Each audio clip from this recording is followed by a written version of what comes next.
What's up, everybody? I'm Ryan. And this is Scott.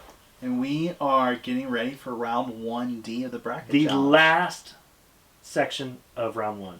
So this is it. After this, Sweet you guys, 16. your brackets are either, ready to roll or they're busted already. We'll see. Yeah. Go from 32 to Sweet 16. Yeah. So we got four more matchups. So let's go ahead and kick it off with Mulan and Zootopia. Ryan, what do you think?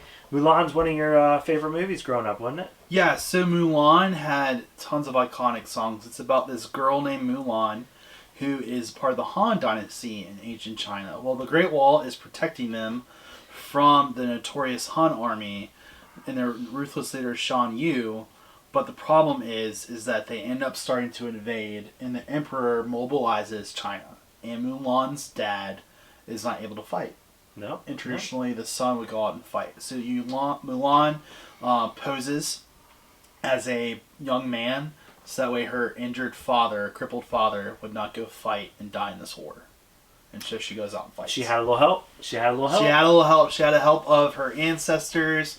One taking the form of our favorite dragon friend, who unfortunately is not in the live action, Mushu. Eddie Murphy. I don't know why Disney has not put more Eddie Murphy roles in their characters. It's just a travesty. Eddie Murphy made that movie. He really did. Eddie Murphy was big in the 90s. Yeah, he was. He was really big. He was a donkey in Shrek. Yeah. Yeah, he was big. He was. You have classic songs. You have I'll Make a Man Out of You, Honor to Us All, A Girl Worth Fighting For, all these classic songs. Great comedy with the 3 different men that Mulan ends up teaming up with in the camp. Yep. It's pretty sweet. And I think one of the cool things is, yes, you've got a girl main character, but this is something that whether you're a boy, girl, it didn't matter. You love this movie. Oh, this was great so fighting scenes. both for... It showed strength in girls being able to conquer anything. Yeah. I think this one, I feel like, as far as the character development is one of the top movies. Mm-hmm, mm-hmm. And this was a late 90s movie that caught fire. I felt like people were singing these songs all the way through the early 2000s. Oh yeah. So like if you were to go on YouTube, sometimes you would find these songs in like old YouTube videos, or like old MySpaces. Like remember you could attach your music to your MySpace profile. I never did MySpace. I did, and I remember like people would attach like Mulan songs, Girl Was Fighting For, on their MySpace. All right, so then we also have Zootopia against Mulan. And this movie started with Lieutenant Judy Hopps, who's from this backwoods community of rabbits that were carrot farmers. And she has this lifelong goal of being the first herbivore police officer. So she goes to the academy, and she finally makes it. She starts, and she ends up being a, what's the cop called? Junior officer? A junior officer, basically, that's going around doing parking meter tickets.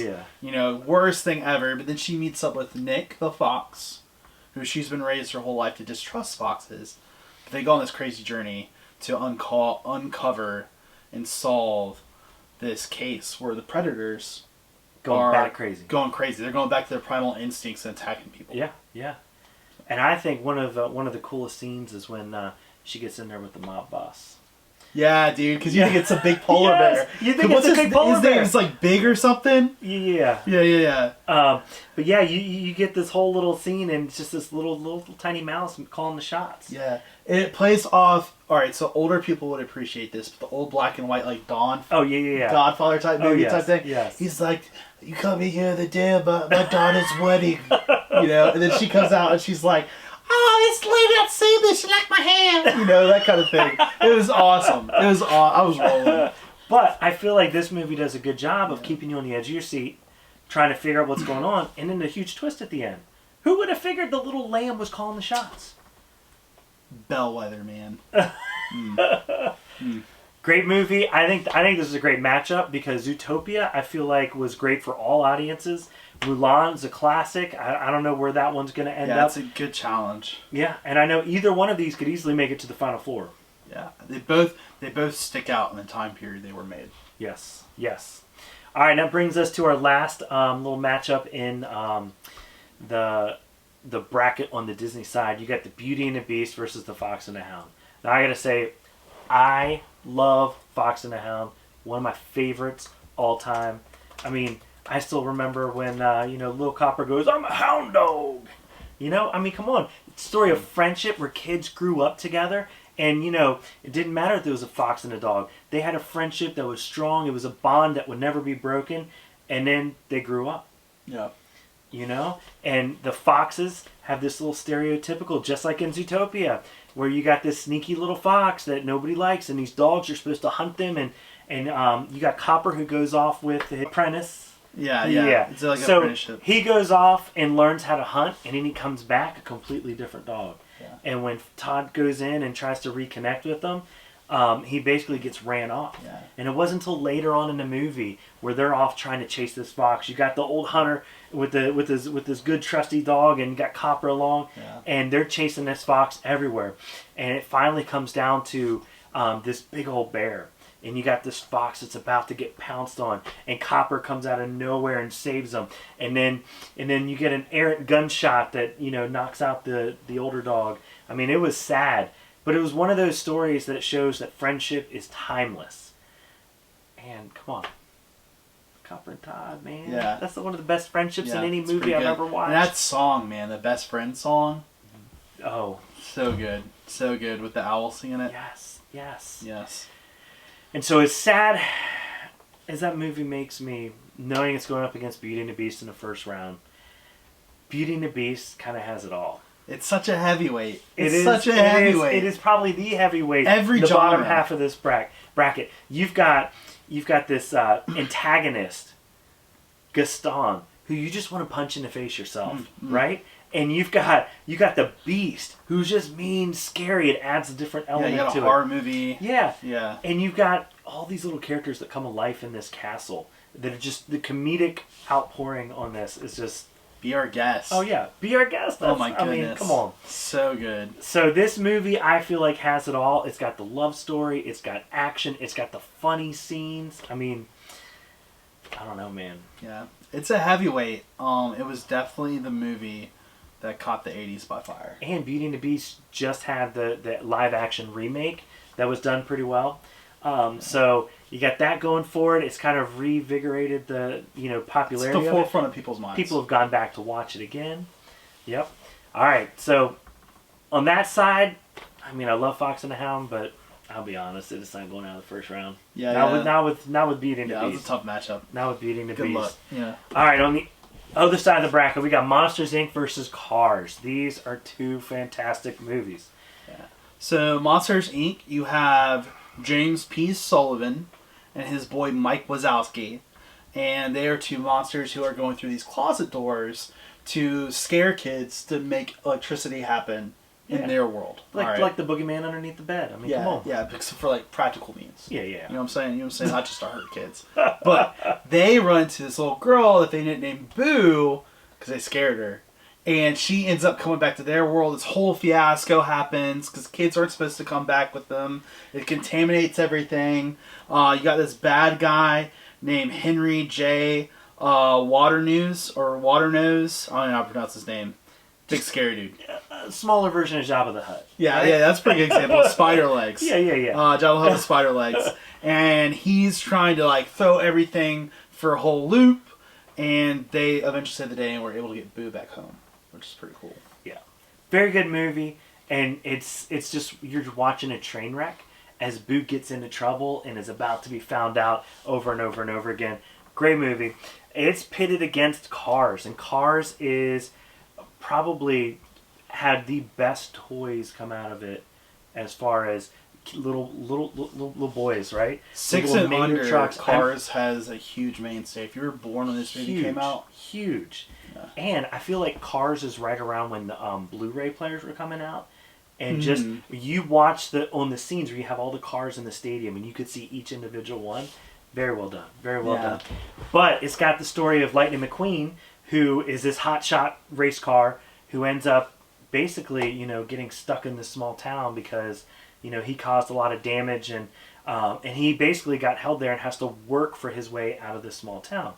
And the cool thing about it is you got this big name car who's there just kind of hiding in this small town, but he learns to love the smaller or the slower pace of life.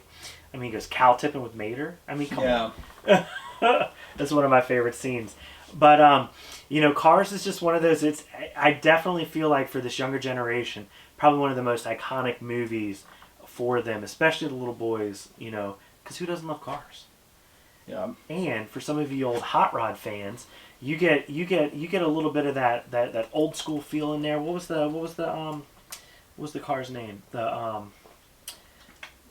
old guy who's trying to work with him. Man. Come on, man! You don't remember the name? I don't remember his name either. But did you know that Cars is actually based off of real world Midwest locations and West locations? Oh yeah, Route 66. Yeah, Route 66. I actually went to the hotel that the Traffic Cone Hotel is based off, the Wigwam Hotels. Yep. Motels. Yep. Mm-hmm. Really cool place. Really cool place. Yep. So Cars, I feel like it's probably a heavyweight as far as it goes for this round. Monsters Inc. though is a sleeper. I know a lot of people took them to the finals, or at least the final four. So curious to see where you guys are when this one settles down. All right, and the last one we got Incredibles versus Wall-E. Incredibles, I feel like, was the movie that everybody wanted to see a sequel for. It was kind of like Finding Nemo. Finding Nemo was that movie that, like, when we're gonna get a sequel? When are we gonna get a sequel? It was so well done. Incredibles, same way. It ends and you're like, we need more. Well, we finally got more. Incredibles 2 just came out with, I think, just as equally as good of a movie. Man, I love that movie. Incredibles 2? Yes. Yeah. But the first Incredibles movie, you got this family of superheroes. You got this man and this woman who grew up, and they ended up having a family. And all their kids had powers except for one little guy. Yeah, Jack. Jack. And they end up having to fight against this guy who's basically trying to take out all the superheroes because he felt a little left out. Yeah. Felt a little left out. Yeah.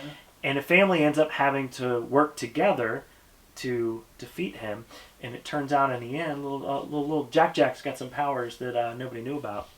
And they still don't really know about until you get to the second movie. Yeah. Which I encourage you guys to go watch the second movie. It's pretty good. What's cool about that movie, too, is, like, it goes back to, like, the old school idea of, like, it was okay to have powers. Oh, yeah. And then not okay. Yeah. But the dad... It was like prohibition for superpowers. Yeah. It was pretty cool. It was cool to see this different era. Mm-hmm. Like, what would it be like if superheroes weren't wanted or needed anymore? Yeah. So.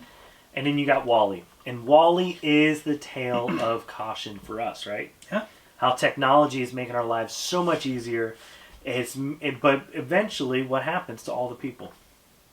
They can't fend for themselves. Technology does everything for them. Yeah. They all get fat. They start looking like Baymax. They start looking like Baymax. Yes, Marshmallow Man. Yeah. Yeah. So, what do you think, Wall-E? How did that one affect you when you watched that? It didn't have a huge effect on me. Like, that movie, I feel like isn't as personally as strong as Incredibles, but it was like a really cool movie. It's definitely a tale of, like, take care of the environment. You have this junk robot Wall-E that's on there, and then all of a sudden Eve shows up and turns his world upside down.